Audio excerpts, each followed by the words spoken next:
मम्मा वो पेंडू सा है, मैंने उसे शादी नहीं करनी। अफशां अपनी माँ से कह रही थी। माँ ने प्यार से कहा, बेटी वो तुम्हारा कजिन है, अच्छा लड़का है, क्यों शादी नहीं करनी उससे? मम्मा वो पेंडू सा है, ना उसे कपड़े पहनने की तमीज है, ना उसे बात करने की तमीज है। मैं उसके साथ शादी नहीं करूंगी। अफशां, शादी तो करनी पड़ेगी, तुम राजी हो या ना हो। अफशां ने अपने कजन सारिम को कॉल की। सारिम, मैं तुमसे शादी नहीं करना चाहती, तुम शादी से इनकार कर दो। सारिम ने कहा, मैं माँ बाप की मर्जी के खिलाफ नहीं जा सकता, मैं तुम्हारे साथ जिंदगी भर नहीं रह सकती। ठीक है, तुम खुद इनकार कर दो फिर, मैं तो कुछ नहीं कहने वाला।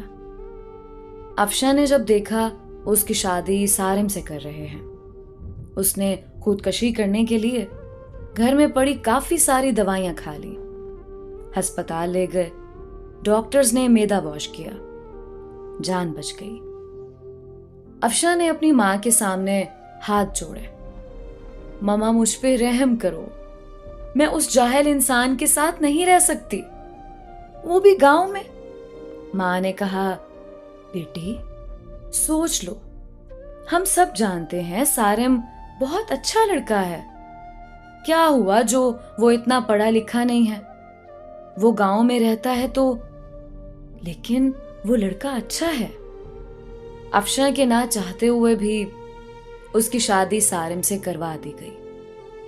अफशां ने बस समझ लिया कि अब जिंदगी बर्बाद हो गई, सारे ख्वाब खत्म हो गए, सब खुशियां जला दी गई हैं, सब कुछ एक जाहिल इंसान के हवाले हो गया। पहली रात थी।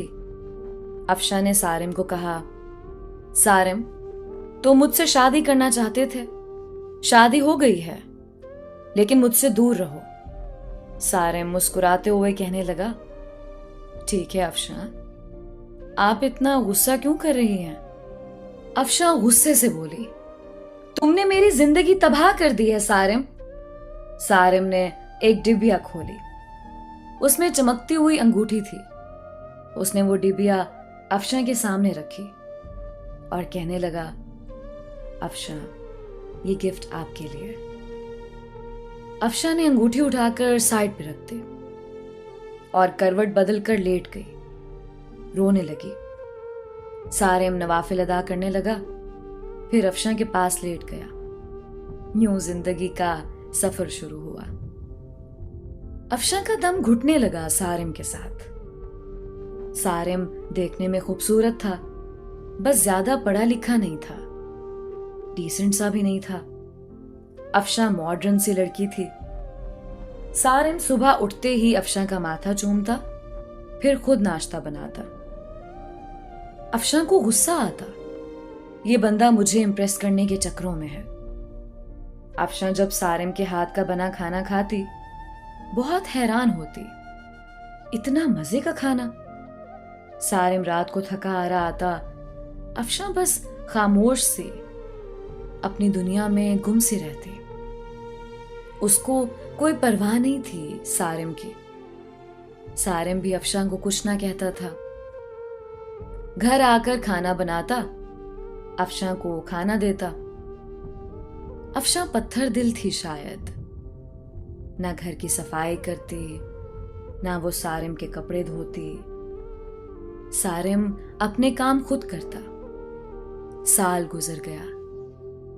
सारिम अफशां की हर बेरुखी चूम कर बर्दाश्त करता। अफशां को यूं लगता था एक बदूसा इंसान पल्ले पड़ गया है। सारिम चूंकि एक मर्द था, वो औरत पे हाथ उठाना मर्द की शान के खिलाफ समझता था, फिर उस पे हाथ उठाना जो हमसफर हो। सारिम ने एक दिन कहा, अफशां तुम अपना ख्याल क्यों नहीं रखती पागल, देखो रंग कितना धीमा पड़ गया है तुम्हारा, तुम्हारे बाल देखो कितने रूखे से हो गए। सारिम अफशां के पास बैठ गया। 1 साल के बाद सारिम ने यूं अफशां को छुआ था। अफशा के बालों में ऑयल लगाने लगा। वो बोली, छोड़ दो मुझे सारिम। नहीं छोड़ूंगा। अफशा ने धक्का दिया। ऑयल सारिम के ऊपर गिर गया। अफशा जाने लगी उठकर। सारिम ने बाजू पकड़ा, पास बिठा लिया। मुस्कुराते हुए कहने लगा, अफशा, मैं यूं ऐसे आपको नहीं देख सकता। मेरा बाजू छोड़ो सारिम, मुझे दर्द हो रहा है। सारिम ने पास बिठाया। अफशा के सर में ऑयल लगाना शुरू किया। सर में ऑयल लगाया, फिर चेहरे पे स्क्रब करने लगा। अफशा खामोश बैठी। सारिम ने मुस्कुराते हुए कहा, चुड़ैल जाओ, अब शावर लेकर आओ और पिंक ड्रेस पहनो।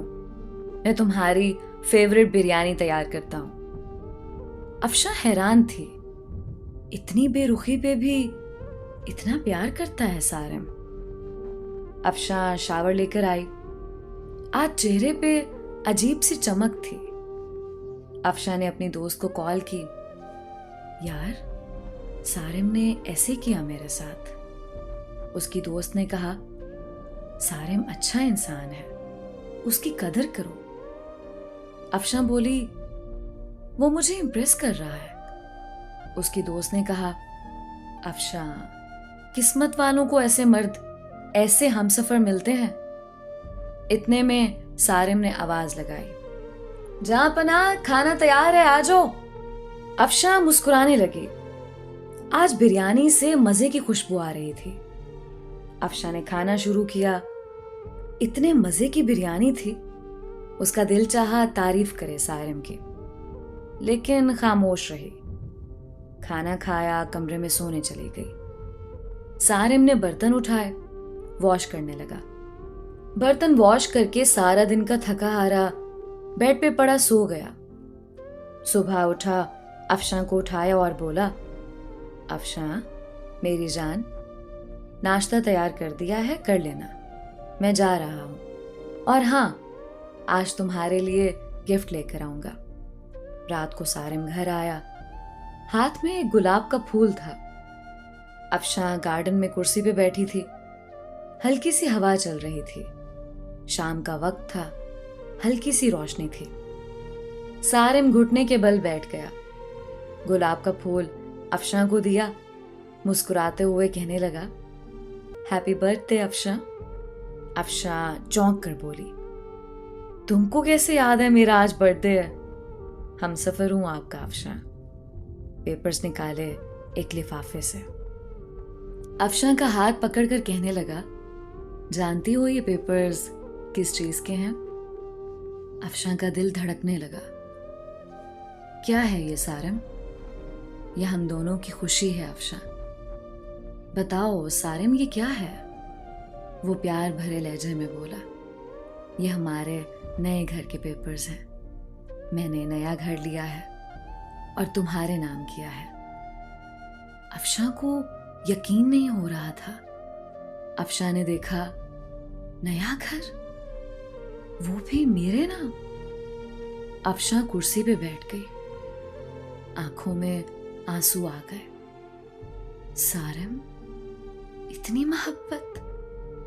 सारिम की आंख से पहली बार आंसू छलका था।